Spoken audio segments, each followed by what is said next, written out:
You're in my seat. The girl had a grim look about her, which made Marcy guess that was her "don't mess with me" face. However, despite her attempts to appear intimidating, her lack of height threw it all to the trash. Marcy looked at her feet. Oh my, and flats with heels. Marcy gave her one of her neutral smiles. Sorry, 𝐏𝐤𝐬𝐧𝐿. Layla, she replied, annoyed and clearly hurried to get her seat. Yes, how could I forget? Sorry, but Mr. Barman said he wanted you and I to switch seats. Apparently Sebastian Pierce is too much of a distraction to you that you can't pay attention in class. He thinks him better for the spot. The light effortlessly flew her lips. Layla's eyes blazed with fire. Marcy shrugged. His words, not my nug. It's not fair.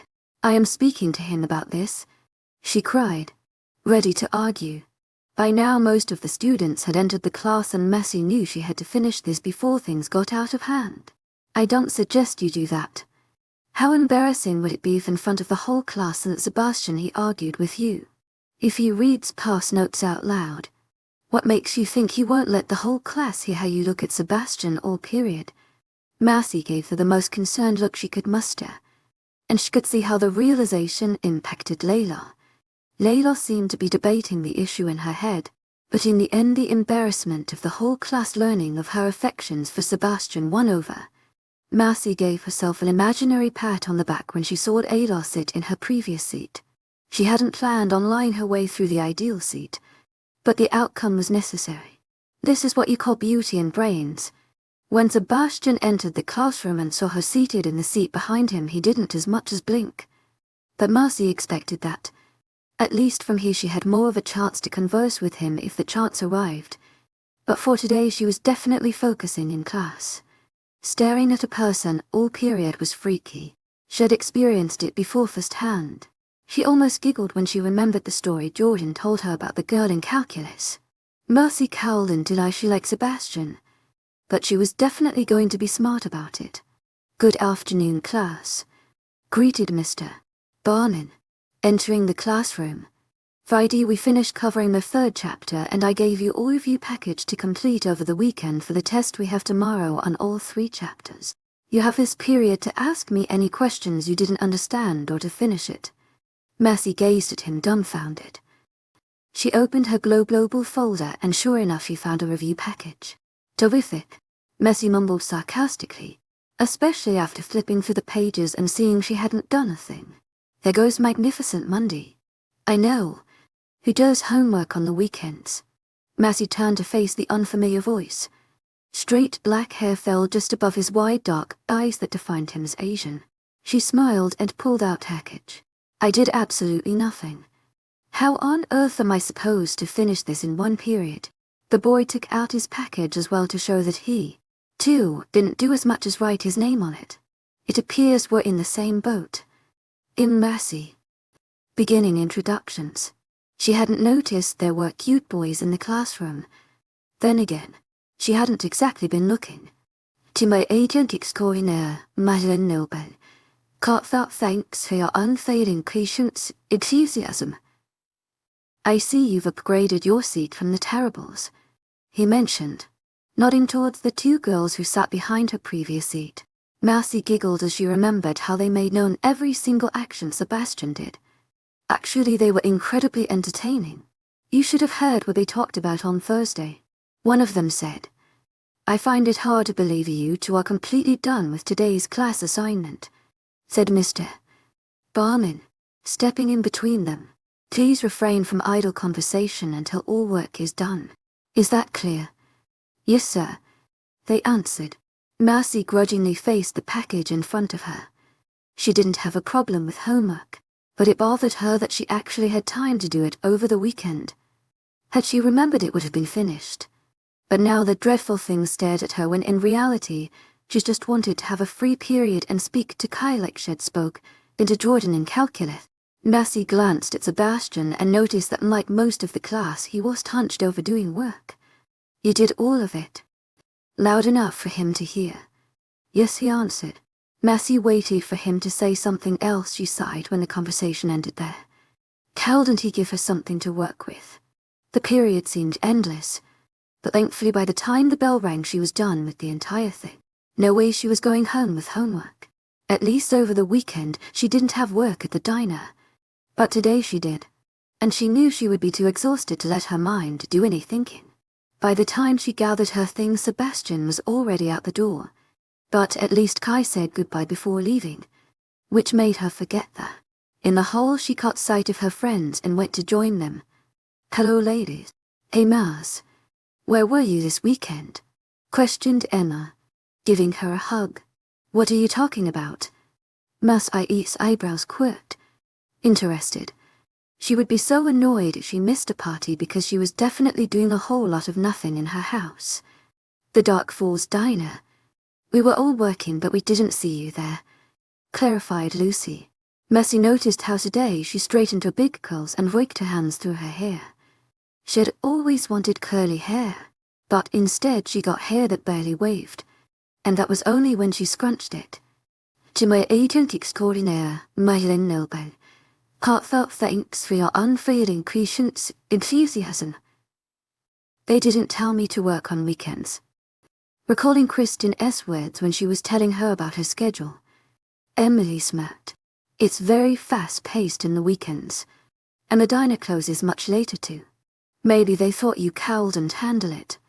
Marcy rolled her eyes. My goodness. Even when she does this girl a favor, she can't stop from being spiteful. Suddenly, she caught sight of Noah and left without warning. Noah, she called, trying to catch his attention. Hearing her voice, Noah turned and gave her one of his charming smiles. But after seeing the way her eyes narrowed, it clicked what she was really after. By the time realization hit him, it was too late to run, and already she was pulling harshly at his sensitive ear. To my agent extraordinaire, 𝐿𝐤𝐸𝐸 Heartfelt thanks for your unfailing patience, enthusiasm. He mumbled, wincing. Marcy released his ear, satisfied. I heard of the great fun you had during family dinner. Noah smiled bashfully as he caressed his abused ear. I couldn't help it. It was too funny not to tell. Marcy crossed her arms, but by now she wasn't even angry about it. Noah could tell and put an arm around her shoulders to completely settle the waters.